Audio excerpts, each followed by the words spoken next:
वहीं अगर lobby normal आती है ना तो हम वहाँ पे थोड़ा फ्रीली खेलते हैं एंड हम स्टार्टिंग में भी फाइट ले लेते हैं, जिसकी वजह से हमें उस मैच में ज्यादा किल्स मिल जाते हैं। तो ये चीजें आपको बहुत ज्यादा ध्यान में रखनी है। जब लॉबी बहुत ही ज्यादा तगड़ी आती है ना तो लास्ट जोन में भी ना लगभग 40 बंदे अलाइव रहते हैं। तो ऐसे टाइम पे आपको होल्ड करके खेलना बहुत ही ज्यादा जरूरी होता है। एंड अगर अगले मैच में आपकी लॉबी नॉर्मल आती है ना जिसमें थोड़े नूब बंदे होते हैं तो उस मैच में आपको ज्यादा से ज्यादा किल करने का ट्राई करना है। अब तीसरे टिप में हम बात करते हैं लूट की। लूट काफी ज्यादा इंपॉर्टेंट पार्ट होता है मैच का। अगर आपका लूट बढ़िया होता है ना तो आप काफी आसानी से किसी भी बंदे को मार सकते हो एंड आप काफी अच्छा प्लस कर सकते हो। एंड वहीं अगर आपके पास अच्छा खासा लूट नहीं होता है तो आपको बहुत ही ज्यादा दिक्कत आएगी रैंक पुश करने में। लूट में देखो जो सबसे ज्यादा इंपॉर्टेंट चीज है वो है vest and helmet. Vest and helmet पे आपको बहुत ज्यादा ध्यान देना है। अगर आपके पास लेवल 3 या फिर लेवल 4 की वेस्ट एंड हेलमेट होती है ना तो आपको बहुत ही ज्यादा एडवांटेज मिलेगा फाइट लेते टाइम। आपके ऊपर जब एनिमी फायर करेगा ना तो आपको बहुत कम डैमेज पड़ेगा। तो इसीलिए ना आपके पास कम से कम तो लेवल 3 की वेस्टर्न हेलमेट होना जरूरी है। लेवल 3 की वेस्टर्न हेलमेट तो आपको काफी आसानी से आर्सेनल में मिल जाती है। आपको स्टार्टिंग में ही 600 FF कॉइन में एक आर्सेनल की ले लेनी है वेंडिंग मशीन से एंड उसको जैसे ही आर्सेनल ओपन होता है ना तो आपको जल्दी से लूट कर लेनी है। अब वेस्टर्न हेलमेट के बाद गन कॉम्बिनेशन काफी ज्यादा मैटर करता है। शॉर्ट रेंज में मैं आपको सबसे ज्यादा M1014 प्रेफर करूंगा क्योंकि इसे जब आप लेवल 3 तक अपग्रेड करके यूज करते हो ना तो बहुत ही ज्यादा तगड़ी चलती है। M10-3 के आगे कोई भी गन शॉर्ट रेंज में नहीं टिक पाती है। एंड इसी के साथ अगर आप एक SMG प्लेयर हो ना तो आप वहाँ पे MP5-3 या फिर P90 का यूज कर सकते हो। P90 अभी के टाइम बहुत ही ज्यादा तगड़ी गन बन गई है। इसमें आपको ऑटोमेटिकली साइलेंसर मिल जाता है एंड इसका एक्यूरेसी एंड डैमेज भी बढ़ा दिया गया है, तो इसे भी आप जरूर से यूज कर सकते हो। अब लॉन्ग रेंज गन्स में मैं आपको सबसे ज्यादा M60 प्रेफर करूंगा। M60 को भी जो आप 3 लेवल तक अपग्रेड कर लेते हो ना तो ये बहुत ही ज्यादा खतरनाक चलती है। एंड M60 को ना आप हमेशा क्राउच करके यूज करना, ये काफी ज्यादा बढ़िया चलेगी। और आप M60 के साथ ग्रोजा X का भी यूज कर सकते हो। अगर आपके मैच में डिस्काउंट आता है ना वेंडिंग मशीन पे तो आपको वहाँ पे जरूर से ग्रोजा X परचेस कर लेनी है। 400 FF कॉइन में आपको ये गन मिल जाएगी। मैंने इस सीजन सबसे ज्यादा ग्रोजा X का ही यूज किया है। अब वहीं अगर आप मार्क्समैन राइफल चलाते हो तो आप वहाँ पे SVDY का यूज कर सकते हो। अब फोर्थ टिप में देखो अगर आप किसी बंदे से फाइट ले रहे हो एंड फाइट लेते लेते अगर वहाँ पे और भी दूसरे बंदे आ जाते हैं ना तो आपको वहाँ से ना सबसे पहले एस्केप होने का ट्राई करना है। अगर आप वहाँ पे फाइट लेते रहोगे ना तो आप उन दोनों के बीच सैंडविच बन जाओगे। इस सीजन के हर एक मैच में जब भी हमारे साथ ऐसा सिचुएशन हुआ है ना कि फाइट लेते टाइम वहाँ पे हमारे साथ थर्ड पार्टी हो जाता है तो हम वहाँ से खिसक जाते हैं। हम वहाँ पे फाइट को कंटिन्यू नहीं करते हैं क्योंकि देखो फाइट लेते टाइम अगर आपको आगे एंड पीछे दोनों साइड से डैमेज पड़ने लगेगी ना तो आपके लिए वहाँ पे बचना काफी ज्यादा मुश्किल हो जाएगा। तो इसीलिए वहाँ पर आपको जल्दी से जल्दी एस्केप होने का ट्राई करना है। अगर आपके पास लॉन्च पैड होता है ना तो आपको जरूर से लॉन्च पैड का यूज करके जल्दी से कहीं भी चला जाए। फिफ्थ टिप में देखो अगर आपके मैच में फ्यूचर सेफ जोन का मिशन आता है ना जिसमें कि हमें उस मैच में लास्ट जोन का पता चल जाता है स्टार्टिंग में ही जैसे ही मिशन कंप्लीट होता है तो वहाँ पर आपको जैसे ही पता चलेगा ना सेफ जोन का लोकेशन तो उधर अगर कोई परमानेंट कवर होता है ना जैसे कि कोई घर हो गया तो वहाँ पर आपको पहले ही जाके वहाँ पे बैठ जाना है। खासकर स्क्वाड में देखो जब भी हमारे मैच में ऐसा मिशन आया ना तो जैसे ही पता चलता है ना कि हमारा सेफ जोन कहाँ बनने वाला है तो वहाँ पे हम सबसे पहले उसी जगह पे चले जाते हैं। क्योंकि देखो अगर आप पहले से ही सेफ जोन के अंदर चले जाओगे ना तो जब जोन छोटा हो जाएगा ना तो बाहर से जो भी बंदे आएंगे ना जोन के बाहर से जोन का रोटेशन लेने के लिए उनको आप काफी आसानी से फिनिश कर सकते हो एंड उस टाइम पे आप बहुत सारे किल्स निकाल सकते हो। अब अगले टिप में देखो अगर आप स्क्वाड मोड में रैंक पुश करते हो ना तो आपके किसी एक टीममेट को लोड आउट में सीक्रेट क्लू लेने के लिए बोल देना है। देखो जो आप सीक्रेट क्लू लेते हो ना तो आपको मैप में कहीं पे एक सप्लाई बॉक्स मिल जाता है जिससे जो आप ओपन करते हो ना तो उसमें से आपको 500 token glue and super medicate मिल जाता है। अब इस सीक्रेट क्लू की खासियत पता है क्या है, जो आप एक बार सप्लाई बॉक्स को लूटोगे ना तो लूटने के बाद ना आपको मैप में एक और सप्लाई बॉक्स मिल जाएगा एंड इस तरह से आपको पूरे मैच में 4-5 सप्लाई बॉक्सेस मिल जाएंगे। अब जब आपको मैच में काफी सारे सप्लाई बॉक्स मिल जाते हैं ना तो इससे आप काफी आसानी से बहुत सारे token super medkit and glue इकट्ठा कर सकते हो। एंड ये वाला लूट आउट ना आपको सबसे ज्यादा काम उस टाइम पे देगा जो आपके स्क्वाड में सभी बंदे मर जाते हैं। वहाँ पर अगर आपने सीक्रेट क्लू लिया है ना तो वहाँ पर आप जल्दी से इन बॉक्सेस को ओपन करके टोकन इकट्ठा करके अपने टीममेट्स को रिवाइव दे सकते हो। तो अपने एक टीममेट को जरूर से सीक्रेट क्लू का यूज करने के लिए बोल रहा है। अब 7th टिप में देखो अगर आपका जोन आपसे दूर बनता है ना तो आपको हमेशा जोन का रोटेशन जोन के एज से ही लेना है। आपको सीधे बीच से जोन को नहीं कवर करना है। अगर आप किनारे किनारे से जोन का रोटेशन लोगे ना तो वहाँ पर आप काफी सेफ तरीके से जोन के अंदर पहुंच जाएंगे एंड वहाँ पर आपको बहुत कम बंदे मिलेंगे। एंड लास्ट जोन्स में आपको हमेशा परमानेंट कवर के ही पीछे रहना है। अगर आपके पास परमानेंट कवर नहीं होता है ना तो आपको वहाँ पे रिज का कवर लेना है। अगर आप रिज का कवर लेके सामने वाले एनिमीज पे फायर करते हो ना तो वहाँ पर आप काफी आसानी से उस बंदे को फिनिश कर सकते हो।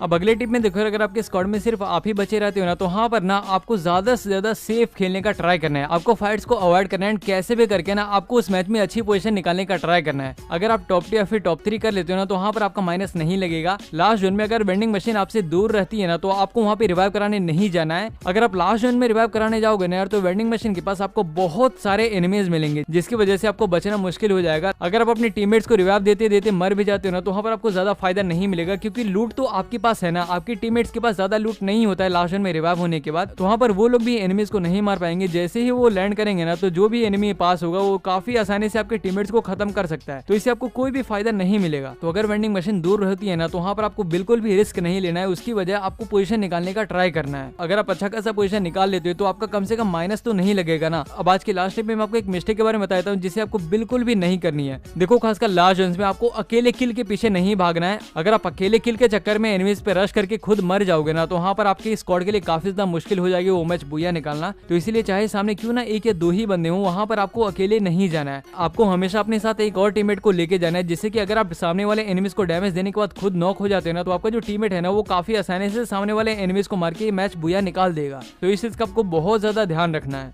अब दूसरी मिस्टेक की बात करें तो देखो, जब आप एक बार मरने के बाद दोबारा रिवाइव होते हो ना, तो वहाँ पर आपको वापस अपने लूट पे कभी भी नहीं जाना है। अगर आप वापस अपने लूट पे उतरते हो ना, तो 90% चांसेस में आप वहाँ पे मर जाओगे, क्योंकि देखो जो एनिमीज होती है ना, वो भी काफी ज्यादा चालाक होती है। वहाँ पे किसी कवर के पीछे छुप के आपका ही वेट करते रहते हैं। जैसे ही आप वहाँ पे अपने लूट पे उतरते हैं ना, तो आपको काफी आसानी से मार देते हैं। तो ये मिस्टेक आपको हर एक मोड में अवॉइड करना, चाहे सोलो हो गया या फिर डुओ हो गया या फिर स्क्वाड हो गया। सोलो में जब आप फर्स्ट 3 मिनट में ही मर जाते हो ना, तो आपको वहाँ पे दोबारा रिवाइव मिल जाता है। तो दोबारा रिवाइव मिलने के बाद ना आपको किसी सेफ जगह पे उतर के लूट करनी है, आपको वापस उस जगह पे नहीं जाना है। तो यार ये थे सारे स्ट्रेटेजीज जिन्हें मैंने यूज किया रैंक पुश करते टाइम। अब अगर आपको ये वीडियो अच्छा लगा हो तो इसे एक लाइक जरूर कर देना। अगर आप हमारे चैनल पे नए हैं तो इसे सब्सक्राइब भी कर देना। तो तब तक के लिए बाय बाय।